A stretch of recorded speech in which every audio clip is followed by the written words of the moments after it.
Olá, sejam todos bem-vindos mais uma vez a esse nosso pequeno instante de estudo aqui no grupo de estudos Irmã Angélica.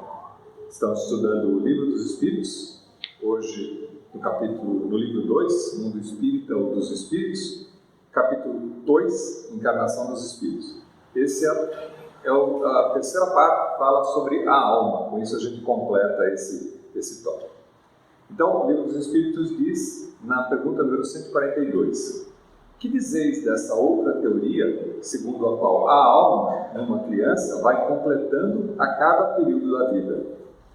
E a resposta vem assim: o espírito é uno e está todo na criança como no adulto. Os órgãos ou instrumentos das manifestações da alma é que se desenvolvem e se completam. Ainda aí tomam o efeito pela causa. E aí, vale a gente lembrar um pouco do que a gente discutiu até agora, em especial nesse capítulo falando sobre a alma, que por uma questão de pobreza de vocabulário nosso, humano, a alma tem sido considerada como vários significados diferentes em filosofias diferentes, em épocas diferentes, né? E a gente vai ver um pouco mais sobre esses vários significados de hoje, mas em especial sobre esse tópico, sobre a alma da criança ir se formando, né? E a resposta do Livro dos Espíritos é não, que a alma está presente na criança assim como no adulto. Já que a gente parte do princípio, que é um princípio do Espiritismo, da imortalidade da alma, a alma o espírito, né? Ele não nasceu com a criança, assim como não morre com o velho. Então, ela já pré-existia antes dessa encarnação e continuará existindo depois dessa vivência, né? O que acontece, e essa é uma grande característica que talvez deu embasamento para algumas pessoas que têm essa concepção, essa teoria de que a alma vai se formando a partir do momento do desenvolvimento da criança, é um fenômeno diferente. O próprio Espiritismo considera isso nas suas bases, né? Que é o esquecimento das vidas anteriores. A gente esquece, ninguém, de modo geral, salvo algumas exceções, a gente não lembra o que foi nas vidas anteriores. Isso porque esse propósito de esquecimento das vidas anteriores traz para cada um de nós um certo benefício. Porque, na medida em que a gente não lembra exatamente quais foram os pontos onde a gente teve mais dificuldade nas vidas anteriores, a gente enfrenta esses mesmos pontos novamente, que a gente tem que sair vencedor dessas dificuldades, desse aprendizado. A gente vai enfrentar essas dificuldades sendo a lembrança do que nos fez atrasar ou não conseguir concluir aquele período de aprendizado. Então é um grande benefício. Exemplificando, imagina que você, numa família, encontra com um filho seu algum algoz do passado, algum inimigo do passado, que foi colocado propositadamente nessa existência na sua família, para que através da aproximação familiar, da convivência, se aprenda a convivência e se aprenda a amar, se aprenda a gostar. E a partir dali, você consiga resolver aqueles resquícios que ficaram no passado. Muitas vezes os pais carregam uma dívida moral por ter eventualmente prejudicado uma criatura no passado e recebem como filho nessa existência, no sentido de ajudar no encaminhamento desse espírito para que ele possa sair vencedor. Não é a única situação, mas tem N situações. A gente já falou aqui sobre a simpatia das almas que convivem numa determinada família, mas existem os casos onde essa convivência é forçada e que ela é forçada no sentido de fazer com que se resolvam pendências passadas, né? E uma outra característica é que tem um princípio que vocês podem ver nessa figura, que é o princípio dos setênios. A história dos setênios aparece na antroposofia. E a antroposofia dá como, dentro da evolução humana, períodos de 7 em 7 anos, onde muda a característica do que se desenvolve naquele período. E por que eu estou trazendo isso? Porque casa com alguns preceitos que o próprio Espiritismo considera. Nos primeiros 7 anos, por exemplo, a gente tem o desenvolvimento da criança sendo focado muito no desenvolvimento corporal. Então é uma vivência muito no sentido de se perceber, de se desenvolver como físico. E toda a sua energia vai nesse processo de desenvolvimento. Para o Espiritismo, esses primeiros 7 anos é um período onde a criança está muito próxima da espiritualidade ainda. ela não está muito embarcada nessa vida presente. É por causa disso que as crianças, às vezes, percebem muito mais facilmente a presença tanto de os chamados amigos invisíveis, né? Que nada mais são, na maioria das vezes, do que entidades que se mostram para a criança, que são perceptíveis para a criança e não para os adultos, que já estão fora desse período.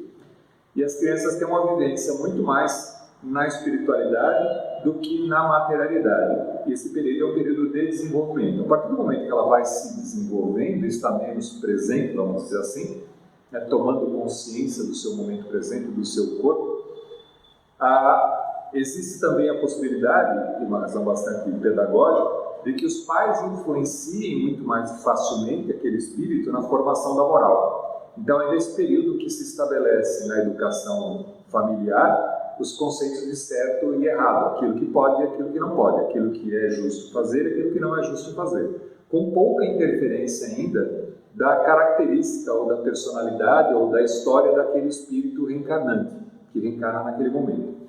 Quando a gente olha o princípio dos setênios, faz bastante sentido, porque está a convivência no corpo físico, estabelecimento do corpo físico, menos presença espiritual, vamos dizer assim.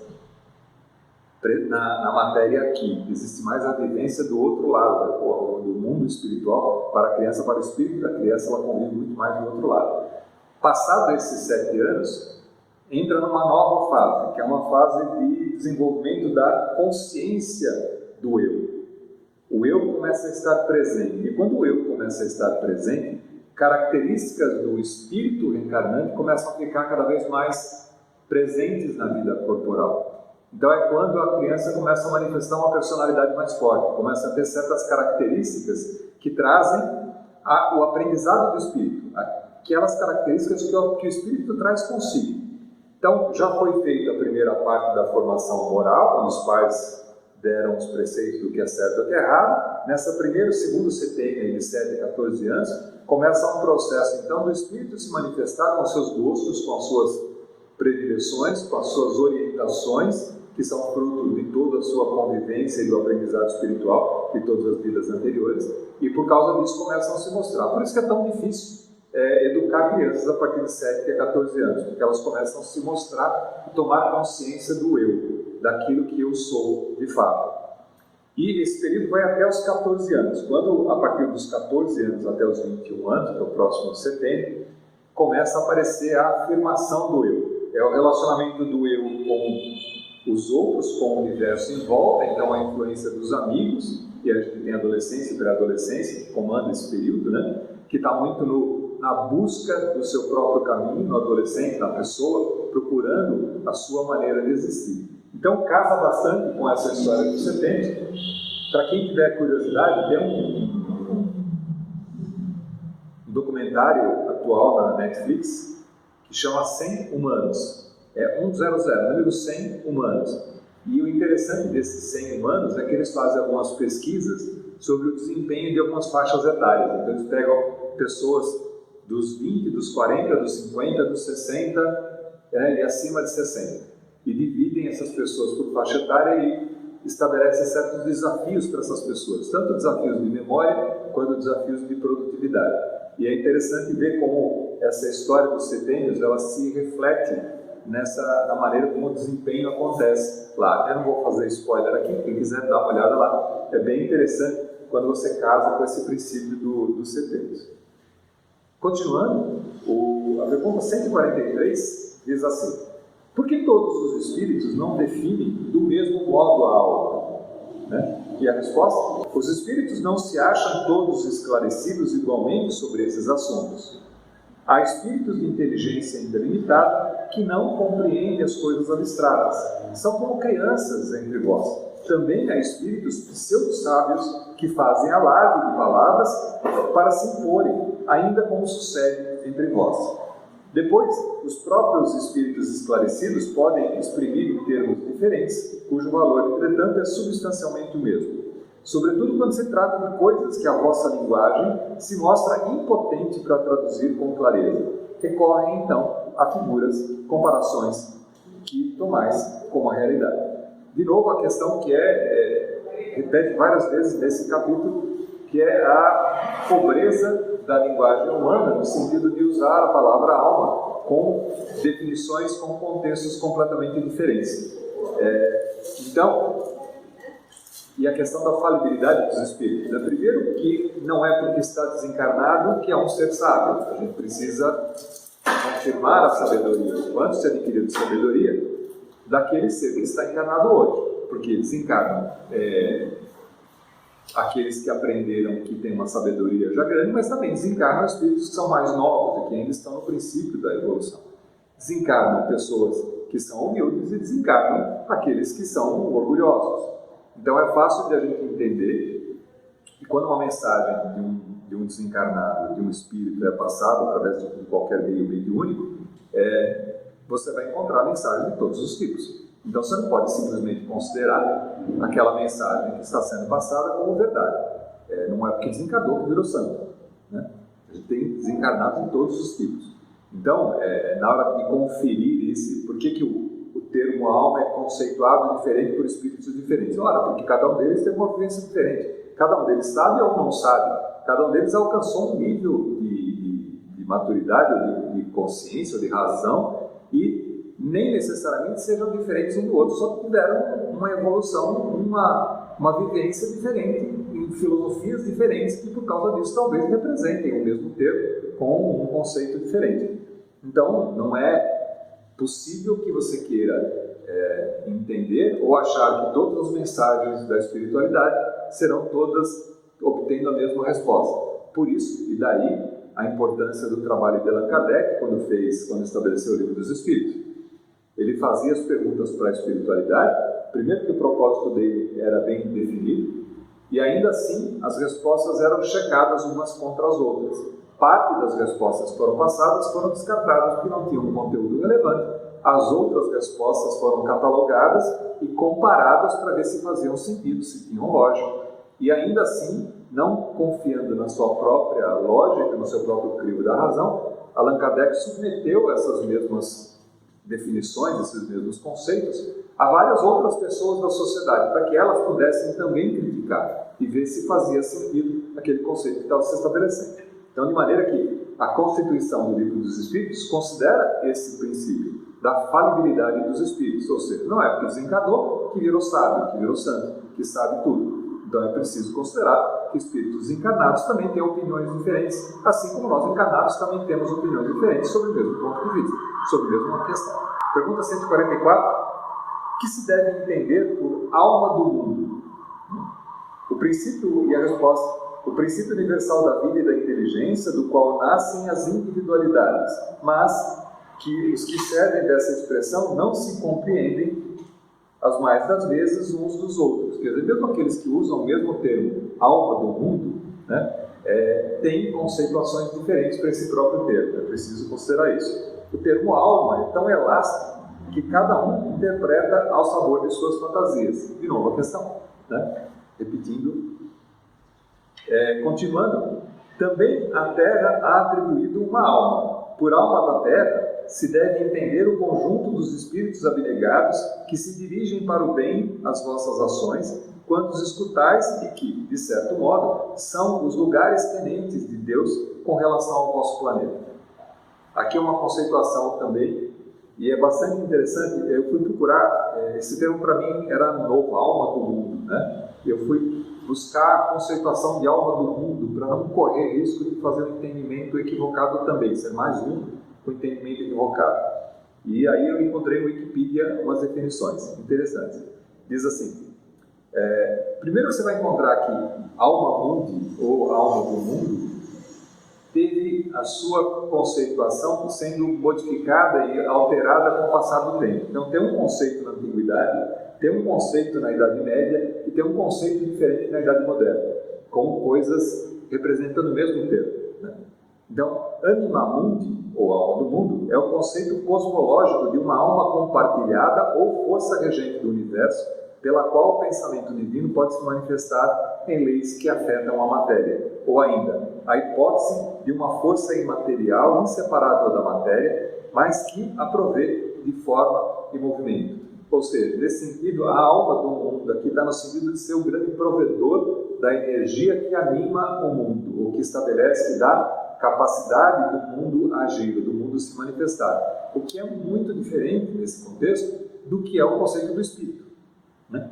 O espírito é uma individualidade, uma consciência individual que tem a sua própria evolução regida pelo seu esforço, pelo seu desempenho, pelo aprendizado nas várias existências, e que carrega consigo esse aprendizado e que vai se desenvolver.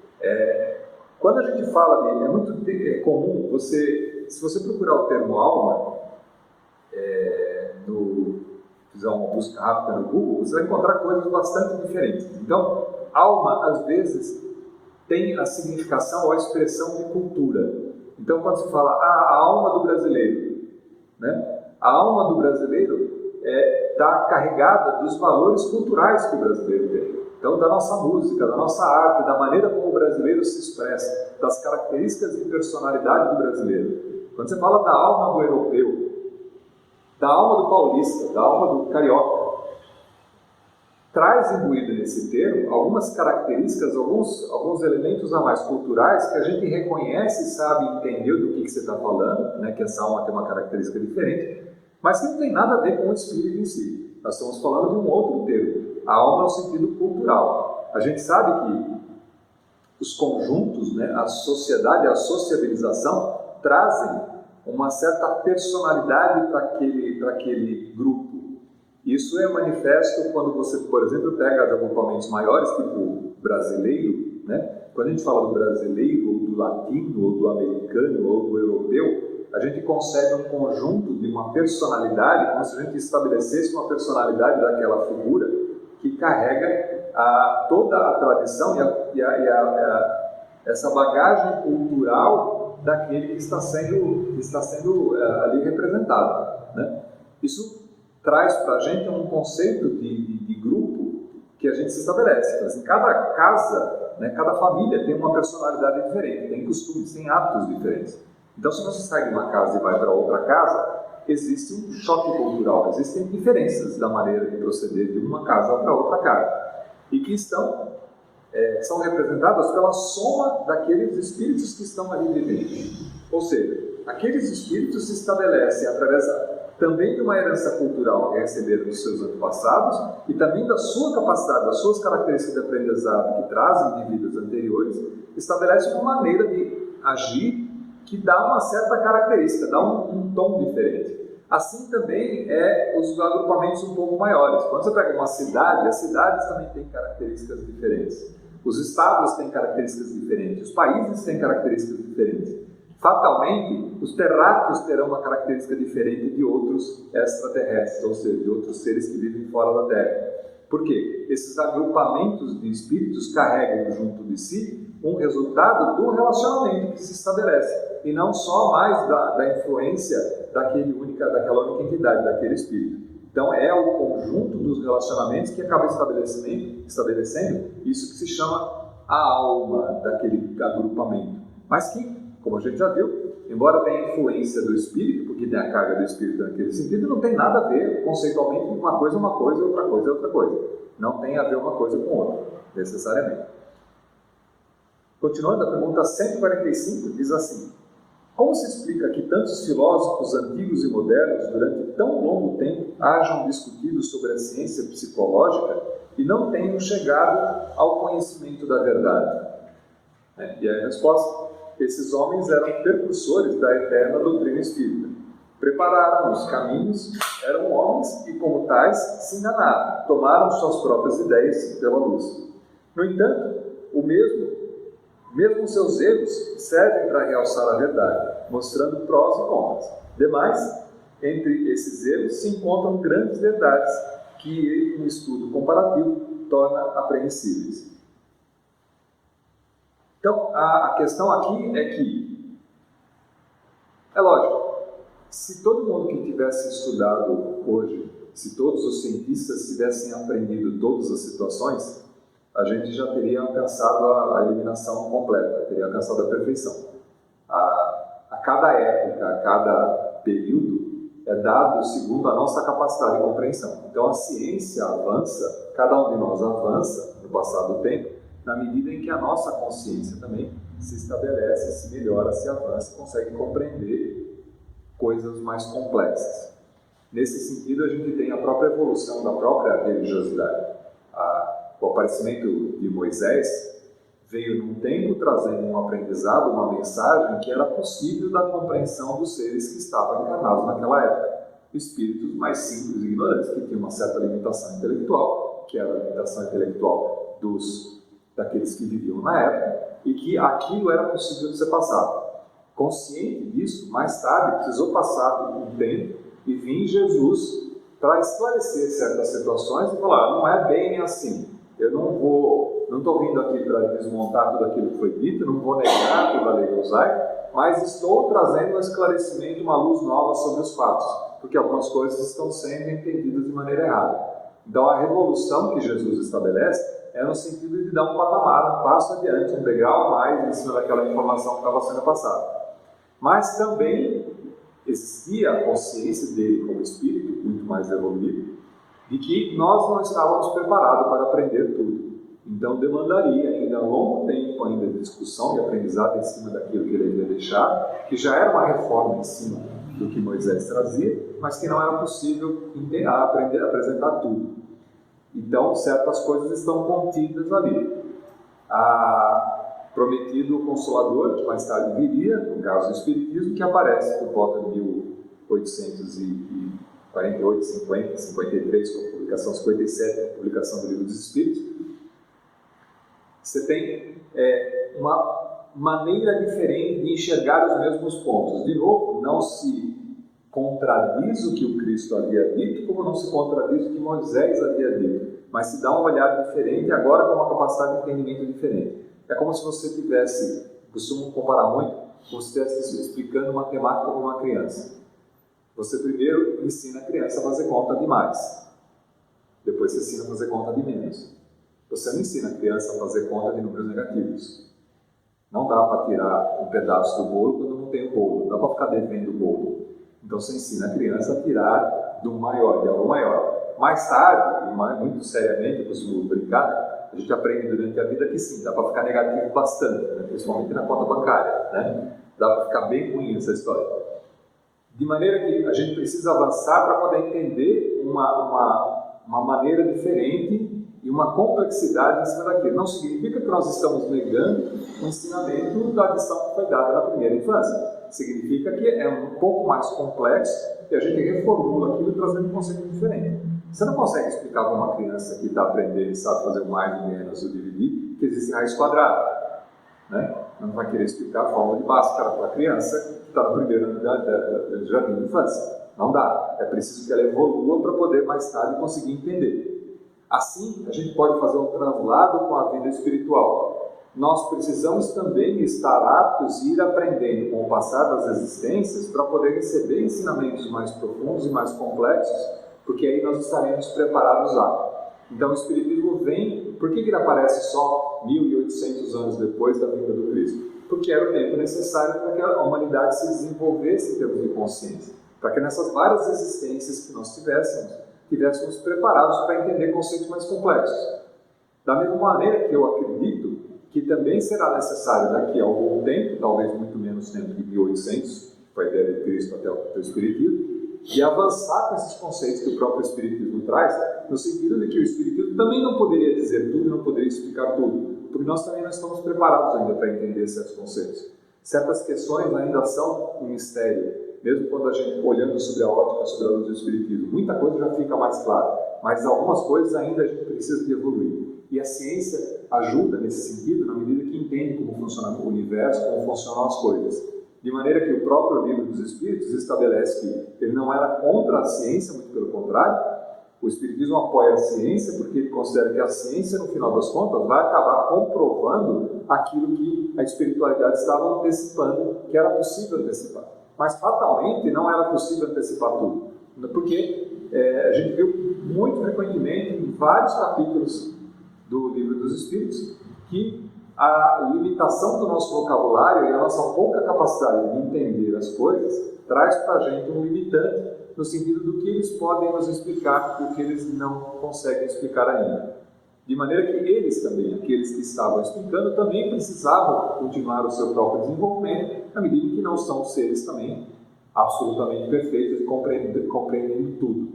Cada um, dentro da sua escala, contribui com o nível abaixo. Você não precisa ter um professor mestre em matemática para ensinar a criança a fazer contas básicas. Em matemática, a gente aprende que para você deduzir uma fórmula de algum efeito físico, existe um processo matemático que é um processo de definição de uma fórmula. Então, você olha um determinado fenômeno, colhe os valores daquele fenômeno, quando entra 10 sai 20, quando entra 15 sai 30, quando entra 5 sai 15, e monta um gráfico em relação àqueles fenômenos que estão sendo colhidos. Com base naquele fenômeno, na curva daquele fenômeno, você consegue estabelecer uma fórmula matemática que é a fórmula geradora daquele fenômeno. Então essa é a maneira que a ciência estabelece, por exemplo, quando define qualquer fórmula em relação aos eventos físicos. O problema disso é que essa fórmula funciona para aquele período observado. Quando você aumenta o período de observação, muda o gráfico, e aí a fórmula precisa ser refeita, porque aquela fórmula só funciona naquele pedaço. Então funciona assim com a ciência também. A ciência observa certos fenômenos, cataloga e escreve uma fórmula, um padrão que se ajuste àquela observação. Quando a gente estende a observação para isso, quando nós começamos a enxergar um pouco mais longe, a gente começa a ver que aquela fórmula só funciona para aquele período e que é preciso reformular. Assim foi com a lei de Newton, depois apareceu mais tarde Einstein, e assim continua sendo. À medida que a ciência vai avançando, as fórmulas precisam ser modificadas.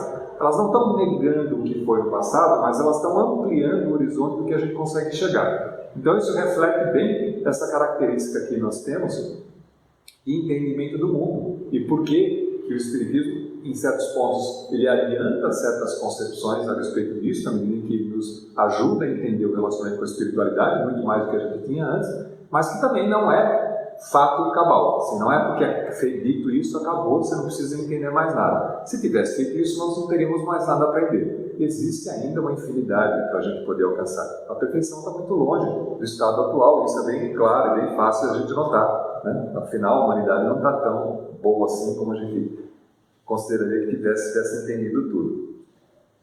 Pergunta número 146. A alma tem no corpo sede determinada ou circunscrita? E a resposta, não. Porém, nos grandes gênios, em todos os que pensam muito, ela reside mais particularmente na cabeça, passo que ocupa principalmente o coração naqueles que muito sentem e cujas ações têm todas por objeto a humanidade. Eu vou ver um pouquinho mais. O item A. Que se deve pensar da opinião dos que situam a alma em um centro vital? Resposta, quer dizer que o espírito habita de preferência essa parte do vosso organismo, por ser aí o ponto de convergência de todas as sensações. Os que situam no que consideram o centro da vitalidade, esses o confundem com fluido ou princípio vital. Pode, todavia, dizer-se que a sede da alma se encontra essencialmente nos órgãos que servem para manifestações intelectuais e morais. E aí começa a entrar um capítulo de confundir um pouco, se fundir com os centros de força. A gente sabe que esse princípio que ele chama de fluido vital, quer dizer, o funcionamento do organismo, a maneira como a energia é transferida e mantém o corpo material, ela está muito focada na medida em que o nosso pensamento é direcionado. Então, pessoas que têm um princípio, uma ativação mental muito grande, que pensam muito, que são muito racionais, é natural de se pensar que o volume maior da energia esteja estabelecido naqueles centros de força que estão mais ligados com o pensamento. Em pessoas que são mais ligadas a sentir, é muito mais compreensível que o centro vital, que essa questão, que o centro da manifestação do espírito esteja mais próximo naqueles centros de força que estão ligados com o sentimento, com a emoção. Da mesma maneira que aqueles que pensam nos aspectos mais materiais, que são muito mais ligados à sexualidade ou à alimentação, ou coisas que são princípios muito carnais, muito materiais, esse vínculo está muito mais próximo dos centros de força que estão mais próximos do plexo básico, que é onde rege a vida, a manifestação física. Então, essa é a explicação que está querendo se dar. Não existe um ponto central onde o espírito se comunica com a matéria, mas existe onde está o pensamento. Como a gente viu num filmezinho passado, que a gente viu, numa animação, assim, qualquer manifestação mental, nosso pensamento altera o conteúdo do nosso campo e define basicamente como se manifesta a energia que nós estamos manipulando. Daí que, para ser equilibrado, daí vem o termo equilibrado, né? Equilibrado significa com que a energia esteja distribuída harmoniosamente entre todos os centros de força, porque todos eles precisam de energia. Então, o espírito se manifestando de maneira equilibrada no corpo vai estar distribuído em todas as partes do corpo, de maneira que nenhuma parte fique desfocada da energia ou da atenção do espírito que anima a matéria. Encontrei um livro que falava um pouco sobre isso, de Sri Chinmoy, que dizia que alguns praticantes de meditação reclamavam de sentir dores de cabeça durante o processo de meditação. Então, assim, poxa, quando eu faço meditação eu fico com dor de cabeça. E aí a resposta dele para essa manifestação era que você está meditando com a cabeça, medite com o coração. E aí a grande questão é essa: à medida em que você para de racionalizar, para de mentalizar sobre aquilo que está passando, para de tentar entender aquilo que está passando e passa a mais sentir do que mentalizar, você muda o foco de atenção e não sobrecarrega o teu centro mental. E por causa disso, então, a tua cabeça não vai sofrer por conta disso. E o teu coração, é lógico, a gente sabe que não é o coração que sente, na medida que o coração é um músculo, simplesmente ele pulsa, mas é o timo que está próximo ao coração, e por isso a localização do coração, que é o centro que está ligado, que é a glândula que está ligada com o sentimento, e que faz essa questão de a gente levar o sentimento mais próximo do coração, e imaginar quando você quer sentir, levar mais a tua impressão, a tua sensação, a tua concentração para o coração. Daí, então, essa grande modificação. Isso para exemplificar um pouquinho de como é que é esse estabelecimento do centro da alma no corpo físico. Ou seja, não existe um centro da alma no corpo físico, mas existe onde existe a maior concentração de energia, onde está o pensamento. O pensamento tem a capacidade de direcionar essas energias, porque na verdade quem pensa é o espírito. É o que grande importa nessa questão, é aquilo que vai evoluir além e aquém do corpo físico. Bom, acabou por hoje. A gente retorna na próxima sessão para mais um período, mais um trecho, mais um capítulo do Livro dos Espíritos. Até lá!